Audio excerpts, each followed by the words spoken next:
Okay, so we all have those recipes that have been in the family for years. Maybe it's a special cake or a pie that your great-grandmother passed down. A lot of desserts from past decades have really stood the test of time and are still favorites today. Well, our next guest is going to take us down memory lane and show us how to freshen up some of those classic recipes. Ellie Krieger is a television host and registered dietitian. Ellie, thank you so much for joining us this afternoon. Great to be here, Jimmy. Yeah, basically I teamed up with Canola Info, and we really, looked at all these iconic American desserts over the decades and created them so that they are just as delicious and really hit that spot the way they ought to, but are better for you, and that's really important to me. So I'm a food lover and a dietitian. Food needs to be delicious and healthy, so we get both here. Take us down through the decades. Talk to us about some of the classic desserts and how they came about. Absolutely. So really starting in the 1800s, the thing is, all these desserts, if you notice, they came out of what ingredients were available at the time and what was going on historically. So really, the 1800s brought us lemon chess pie, which is a classic southern dessert, and it's really simple ingredients. Lemon, it's a lemon custard basically in a classic pie crust. Then strawberry shortcake, also simple ingredients, but put together in a way that's so decadent and delicious. This was also came to be in the 1800s. The 1920s, it was interesting because cake bakers had extra batter, and they put some more flour in it, and they needed to figure out how to sell this extra batter. And they baked these cookies and frosted them, and that's how the black and white cookie came to be. How about that? And really became a favorite ever since, and certainly iconic in New York. I grew up eating them. I grew up in New York. Also, the pineapple upside down cake came about in the 1930s. So upside down cakes were being baked for generations, but the pineapple one was in an advertisement in a lot of women's magazines for a canned pineapple company, and it just really was a hit. Then in the wartime, 1940s, something called the war cake. And during this time, eggs and milk and butter were in short supply. And so this cake is made with none of those ingredients.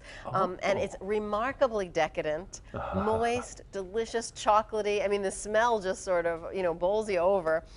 So what I've done is take all these classics, made them better for you, and I can show you how to make this one, and you can see what I mean about how simple substitutions can make all the difference in terms of having it all good for you and taste. Great. So basically, to make the war cake, you take, I use whole wheat flour mixed with all-purpose flour. But I use specifically whole wheat pastry flour, which has a very tender texture. So that's an ingredient available now that's just terrific. It's really in pretty much any supermarket.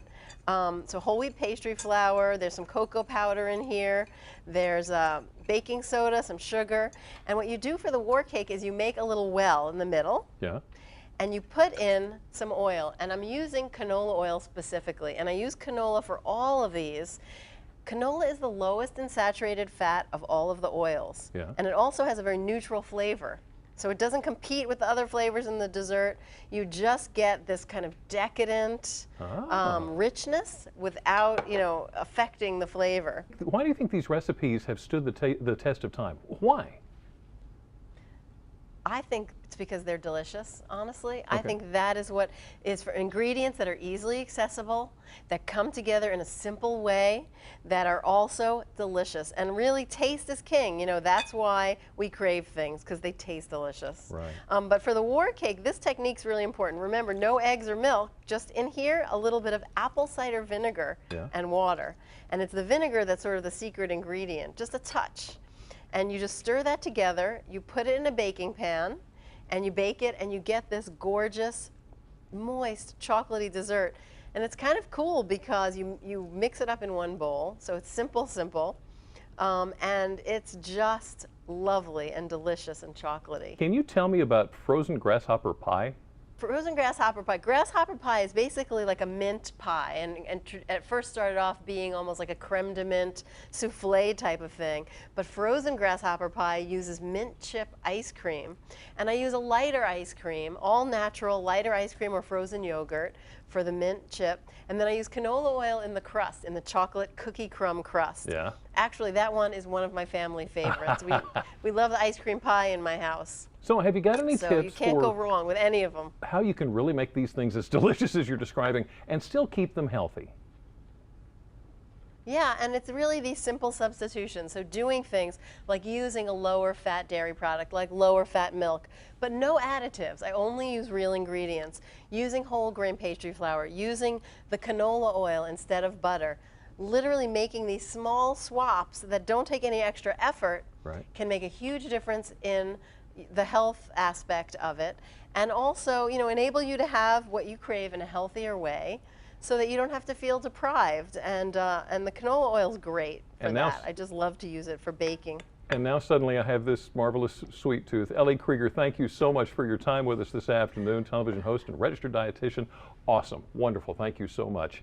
Well, if you'd like Ellie's recipes for these classic desserts, all you have to do is go to delmarvalife.com and click on the show tab. Okay, so Ellie showed us her version of pineapple upside down cake. Up next, we're going to get Lisa's version as she shares her family favorite recipe. And I got news for you. Lisa's cake calls for plenty of butter. So if you're not watching your waistline, no problem. It's a perfect sweet treat for you. And a little bit later on, we're diving into Delmarva's casinos with more states around us offering gambling. How much of a hit is Delmarva actually taking? WBOC Steve Hammond will join us to talk about it. And while we're talking money, we have teamed up with Sussex County Federal Credit Union to help you make better sense of your money. Here's Cherie with this week's tip. On behalf of Sussex County Federal Credit Union, I'm Cherie Coleman with this week's Dollars and Cents tip. If you're paying rent, you're not building equity, and you're certainly not building your dream home. At Sussex County Federal Credit Union, we know that home construction is a huge investment, but we also know it has a huge payoff in the end. It's possible to save when you borrow with rates of just 5% for a construction loan up to 9 months from lenders like Sussex County Federal Credit Union.